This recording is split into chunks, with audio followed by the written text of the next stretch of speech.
मध्य प्रदेश चुनाव में जहां कांग्रेस ने एक और कमलनाथ दिग्विजय सिंह के चेहरे पर अपना पूरा दमखम झोंक रखा है, वहीं पार्टी के एक और बड़ा चेहरा, पार्टी के वरिष्ठ नेता, former union minister, Madhya Pradesh Congress के पूर्व अध्यक्ष अरुण यादव भी लगातार कैंपेन कर रहे हैं। हमारे साथ अरुण यादव साहब भोपाल में। सर, बहुत बहुत शुक्रिया हमसे बात करने के लिए। क्या उम्मीद है आपको कि सर बीजेपी वाले कह रहे हैं 2003 का आंकड़ा इस बार दोहराने वाले हैं, 170 प्लस? देखिए, पिछले 4 साल से लगातार कमलनाथ जी के नेतृत्व में एक मजबूत संगठन हमने तैयार किया है। और देखिए, मैं भी बहुत मध्य प्रदेश में घूमता हूँ, एक बदलाव की बयार है मध्य प्रदेश में। और 2018 में जिस तरह से मध्य प्रदेश की जनता ने कांग्रेस को मैंडेट दिया था और सरकार बनाई थी, और एक फिर सरकार हट गई, और तो भाजपा के खिलाफ ज़बरदस्त एंटी इनकम्बेंसी है। और मुझे लगता है कि हम पूर्ण बहुमत से जीतेंगे और 2/3 बहुमत से मध्य प्रदेश सरकार हमारी आएगी। ये तो क्लेम आप कर रहे हैं। भाजपा के नेता, मैं कल कैलाश विजयवर्गीय जी से बात कर रहा था, वो तो कह रहे हैं प्रो कम्बेंसी, एंटी इनकम्बेंसी है ही नहीं और सरकार इस बार 160 प्लस से बीजेपी बनाएगी। ये तो देखिए, अब 18 साल मध्य प्रदेश में एक सरकार हो रही है इन लोगों की, और 18 साल में देखिए किस तरह का करप्शन इस मध्य प्रदेश में हुआ है। भय भ्रष्टाचार से ये सरकार लिप्त हो गई है। व्यापम जैसे महाघोटाले यहाँ पर मध्य प्रदेश में हो गए, पटवारी जैसे भर्ती के महाघोटाले मध्य प्रदेश में हो जाते हैं। तो ये कुल मिला के 18 साल की सरकार के खिलाफ मैंडेट मध्य प्रदेश में। और जनता का रिस्पांस मिलता है जब हम जाते हैं, जिस तरह से जनता का अटैचमेंट कांग्रेस की तरफ है, अट्रैक्शन है, तो उससे तो मुझे तो पूर्ण विश्वास है कि मैंने तो मिशन 150 लिया है। दिल्ली में भी हमने कहा कि मिशन 150 पे हम लोग काम कर रहे हैं। मैं ये आपसे पूछने वाला था, मतलब अरुण यादव 150 का आंकड़ा? बिल्कुल। सर, ये बताइए कि इतने बड़े बड़े नेताओं को बीजेपी ने उतार दिया है, सांसद, मंत्री, इससे आप लोग भयभीत नहीं है? देखिए, ये भी स्पष्ट करता है। आप इसका अदर पार्ट भी देखिए कि चूंकि उनकी स्थिति खराब है, इसलिए दिल्ली के नेताओं को मजबूरी में मध्य प्रदेश में विधानसभा का चुनाव। अब अगर उनसे मन से पूछी, कैलाश जी का मन था चुनाव लड़ने के लिए, या प्रहलाद पटेल विधानसभा चुनाव लड़ना चाहते हैं क्या, या होशंगाबाद के उदय प्रताप चुनाव विधायक लड़ना चाहते हैं क्या? पूछिए जरा जाके उनसे। बताइए, शिवराज सिंह चौहान इतने साल तक यहाँ पर मुख्यमंत्री रहे, उनकी योजनाओं की दिल्ली तक चर्चा होती है। आपको नहीं लगता कि हो सकता है आप लोग मिसकैलकुलेट कर रहे हो और शिवराज सिंह चौहान के काम का? योजना तो हमने बनाई आशीष जी, ये लाडली बहना की स्कीम कौन लाए थे? हम लोग लेकर आए थे। भाजपा ने और शिवराज ने तो कॉपी पेस्ट किया है चीज़ों को। जो चीज़ें जो स्कीम्स हम, चाहे गैस सिलेंडर वाली हो, चाहे लाडली बहना की हो, चाहे ये स्कूल जाने वाले बच्चों के स्कॉलरशिप की बात हो, चाहे पेंशन की बात हो, चाहे कर्ज माफ़ी की बात हो, चाहे 3 और 5 हॉर्स पावर का बिजली बिल, जो एक बड़ा निर्णय हमने लिया है किसानों के लिए, उसकी बात हो, तो ये तो कांग्रेस पार्टी का एजेंडा था। तो सर, इतने सालों से समझा, फिर क्यों नहीं पाए आप लोगों को? इस बार क्यों समझा पाएंगे? भाई 18 में तो समझाया ना, तब ना सरकार आई थी। चली भी तो गई थी। चली इसलिए गई कि उस सरकार को चोरी कर लिया गया। इतना बड़ा उसमें इन लोगों ने पैसे के हॉर्स ट्रेडिंग करके उसको सरकार को गिरा दिया। सरकार तो मैंडेट तो कांग्रेस को ही मिला था, कमलनाथ जी चीफ मिनिस्टर बने थे मध्य प्रदेश के। उसके सेंटर में थे ज्योतिरादित्य सिंधिया। उन्होंने इस बार कहा 2 दिन पहले एक बयान में कि इस बार मध्य प्रदेश की जनता कांग्रेस को सबक सिखा देगी। सबक तो उनको सिखाने वाले, उनसे जाके पूछिए कि जिस तरह से वो मध्य प्रदेश में जब हमारी सरकार में थे, हमारी पार्टी में थे, तो बड़ा एक हम लोगों को डराते धमकाते थे और पूरा फोर्स के साथ टिकट्स लेते थे। अभी कितने टिकट्स मिले उनको? उनके 12 लोगों को टिकट मिला है भाजपा में। तो जब कांग्रेस में होते तो 35-40 टिकट लेते थे हम लोगों से। तो उनकी स्थिति तो आप खुद उनसे जाके पूछिए कि उनकी स्थिति क्या है।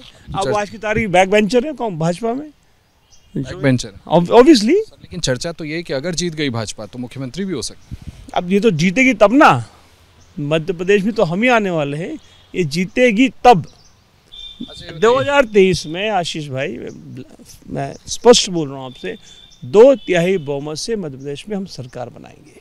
तो क्या मध्य प्रदेश का ये बड़ा ओबीसी चेहरा, राहुल जी पूरे देश में है ना ओबीसी के मुद्दे को उठा रहे हैं, जातिगत जनगणना की बात राहुल जी, प्रियंका जी, तो क्या अरुण यादव मुख्यमंत्री पद का चेहरा भी हो सकता है? देखिए, मैं तो कार्यकर्ता हूँ, मैं हर समय इस बात को कहता हूँ। मुझे इस बात की संतुष्टि है कि मुझे मेरी पार्टी ने बहुत कुछ दिया है।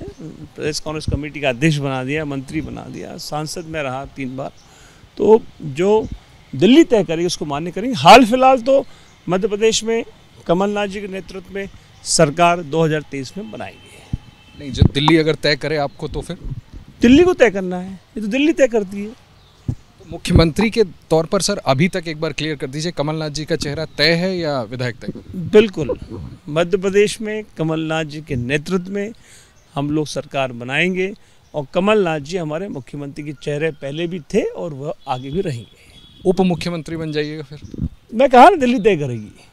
अच्छा ये बताइए, मैं जो आपसे पूछ रहा था सर, एक ये सवाल मेरे मन में ज़रूर है कि एक इतना बड़ा ओबीसी का चेहरा, मैं देख रहा हूँ आप अपने भाई के कैंपेन में तो लगे हुए हैं, लेकिन बहुत ज़्यादा मैंने अभी आपको पूरे स्टेट का भ्रमण करते हुए नहीं देखा। ऐसा क्यों? नहीं, ऐसा कुछ नहीं है, इस तरह का कुछ भी नहीं है। अब चूंकि कल लास्ट डेट है नॉमिनेशन का, मतलब जांच होगी और परसों सारा स्टेट का क्लियर की जाएगी, उसके बाद मास कैंपेन में जाएंगे हम लोग, सभी लोग जाएंगे, सारी टीम जाएगी हमारी, पूरा कैंपेन अच्छे से 100%।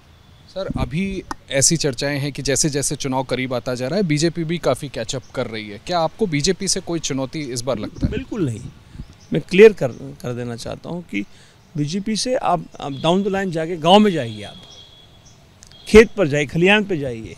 18 साल में जिस तरह से इस प्रदेश की सरकार ने हर वर्ग की अनदेखी की है, करप्शन चरम पे था, आज बेरोजगार नौजवान घूम रहा है नौकरी के लिए, उसको नौकरी नहीं है यहाँ पर मध्य प्रदेश में। 18 साल की सरकार में सरकारी नौकरी लोगों को नहीं मिली, व्यापम जैसे घोटाले यहाँ पर हो गए, किसान कर्ज में डूबा हुआ है, सबसे महंगी बिजली, हिंदुस्तान की सबसे महंगी बिजली मध्य प्रदेश के किसान को मिलती है, उसको अपनी फसल का दाम नहीं मिल रहा। इसलिए हमने तय किया है कि हम सरकार में आएंगे तो हम 2600 रुपया प्रति कुंटल गेहूं का रेट देंगे, दर देंगे, और उसको 3000 तक ले जाने का हमारा प्रयास होगा। प्रधानमंत्री बार बार आ रहे हैं, उनसे कोई डर? प्रधानमंत्री का अपना अलग करिश्मा है। प्रधानमंत्री तो कई बार आ चुके हैं यहाँ पर, प्रधानमंत्री कर्नाटक भी गए थे, प्रधानमंत्री तो हिमाचल भी गए थे, तो यहाँ भी आ रहे हैं, अमित शाह भी यहाँ पर आ रहे हैं। कोई डर नहीं है आप लोगों को कि प्रधानमंत्री के चेहरे से चुनाव बदल सकता है? देखिए, ये स्थानीय चुनाव है और ये शिवराज का चेहरा पूरी तरह से डेंटेड है यहाँ पर, और अब जनता इनका चेहरा देखना नहीं चाहती भाजपा के लोगों का। ये मैं आपसे पूछना चाहता था, आपने शिवराज जी का नाम लिया कि एक चर्चा बहुत है कि संभव है कि अगर, फिर वही बात आप मानेंगे नहीं, लेकिन अगर सरकार बीजेपी की बनती है तो शिवराज सिंह चौहान मुख्यमंत्री शायद ना बनाए जाएं। शिवराज जी को लेकर के इस तरह की चर्चाएं, इस पर आप? वो आप बन नहीं सकते, कभी नहीं बन पाएंगे, क्योंकि सरकार तो हमारी बनने वाली है, मुख्यमंत्री तो आप कमलनाथ बनेंगे। ये जो सारे एमपीज वगैरह उतारे गए थे तो ये चर्चा बहुत थी कि भाई इस वजह से, क्योंकि शिवराज जी को अब किनारे करना है, क्या आपको भी ऐसा लगता तो ऐसा ही है? जिस तरह का एक्शन प्लान भाजपा का है, न पोस्टर पे शिवराज नहीं है, इसका क्या मायने है? पोस्टर पे तो अमित शाह और नरेंद्र मोदी है। सर इस बात की क्या डिसअपॉइंटमेंट है आपको? फिर से कहता हूँ, एक ओबीसी के चेहरे के नाते बड़े नेता हैं आप, कि जितने ओबीसी को टिकट देना चाहिए था उतना तो कांग्रेस में मैंने तो नहीं देखा जितना क्लेम किया जाता है। देखिए, अब तो चूँकि पूरा डिस्ट्रीब्यूशन तो हो ही गया है, डिक्लेयर हो गए टिकट्स, और अमूमन ठीक ठाक हुआ है, और ठीक एक्शन पे कांग्रेस पार्टी काम कर रही है, और सरकार बनाने के बाद फिर 2 लोग छूट गए, उनको सेट करेंगे। बहुत सारी चीज़ें होती जो की जा सकती है। कई टिकट्स आप लोगों ने बदले, उसको लेकर के विरोध प्रदर्शन हुआ, लोग निर्दलीय खड़े हो जाएं, इसका नुकसान का डर नहीं? आशीष जी, देखिए, एक इतनी बड़ी पार्टी हमारी है और हर आदमी को अपेक्षा होती कि भाई, और देखिए क्यों इतना सारा उत्साह, देखिए उसका दूसरा पॉस्पेक्ट देखिए ना आप, कितना उत्साह है कांग्रेस पार्टी में टिकट लेने वालों को लेकर। तो हर आदमी को टिकट देना संभव नहीं है, सबसे बातचीत हो रही है। जो लोग थोड़े हमारे कार्यकर्ता हैं, हमारे निजी कार्यकर्ता, पार्टी के लोग हैं हमारे, तो उनको ठीक करेंगे, उनसे बात कर चर्चा करेंगे, और जिनको टिकट से जो वंचित रह गए उनको सरकार में एडजस्ट करेंगे।